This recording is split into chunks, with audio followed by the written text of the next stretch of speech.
So Watson is the first example of a cognitive system, and we define a cognitive system by three main capabilities. One is the ability to interact in natural language. Now that's not speech recognition, that's understanding the context of what's being asked and interacting just as you or I would. The next is being able to evaluate hypotheses. This is looking into more than one solution and coming back, weighting with confidence different answers for a solution.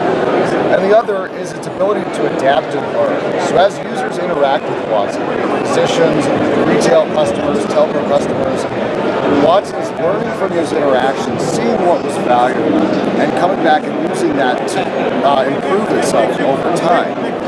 Now, we have three ways in which we're really bringing cognitive systems into the market. We're embedding ourselves into key industries to transform them.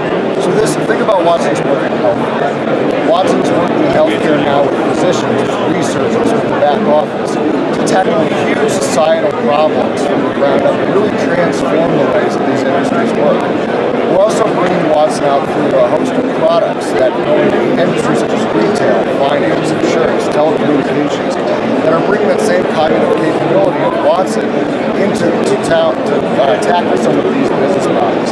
And then also, we announced the Watson ecosystem, which is giving business partners the ability to embed the cognitive capabilities of IBM Watson into apps that they are able to build out, opening up new markets for themselves and expanding their capabilities.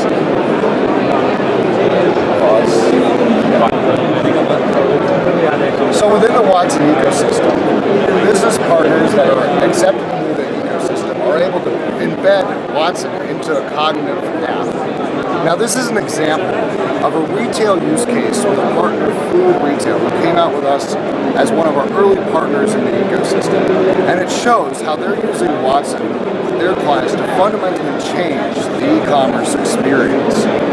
So if you think about e-commerce today, currently I go to websites, I go into web experiences, I search online, I might go into a store if they have a physical location to get my information.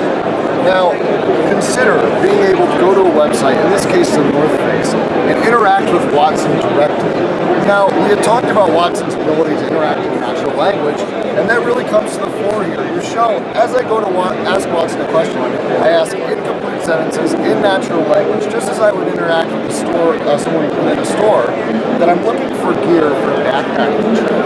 Now, if you think about this question, there's a lot going on. I'm gearing up. 14 days, and I need equipment specifically for backpacking. Watson's going to take this question and come back after analyzing product documents, reviews, all of this information with types of packs that I can consider.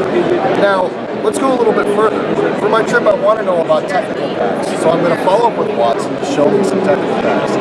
Now, at this point, I really don't know a lot about hiking. I've never been, I've never gone up into the mountains. So instead of having to do research, search through all of this, go through this process where I may not come back to the experience, what if I can directly ask Watson to show me technical packs for the Fitzroy Patagonia in the winter?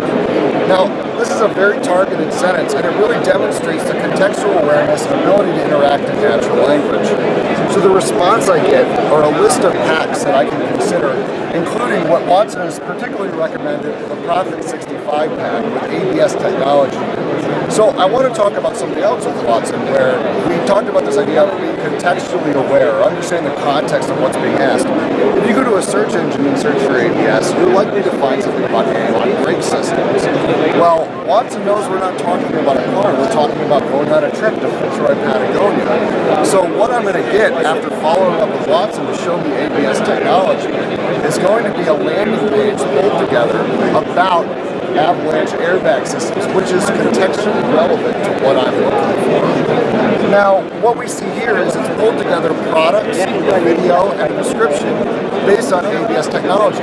And what this is demonstrating is the ability for the consumer to do the research they need for an online experience. I'm able to learn about products, learn what they do, learn what the features are, all within one experience that's keeping me engaged. So we talked about what that experience means. Well, all online retailers are incomplete without understanding how is this reviewed? What do other people who want this think about it? Well, I want to see how it's rated, and I'm going to talk to Watson, and we're going to pull together a page of reviews as well as some official documentation that's been pulled together by the North Face in this case, and I'm able to validate my purchase completely within here, get the information I need. And the idea, again, is staying engaged. I'm with the North Face's experience, and I'm able to do my research. So as I go to check out, you'll see at the bottom that Watson has recommended additional products that might be relevant to my search. So by knowing me within the conversation, knowing what I'm looking for in my use case, Watson's able to suggest related products for me to consider and really help to transform the online retail experience for me.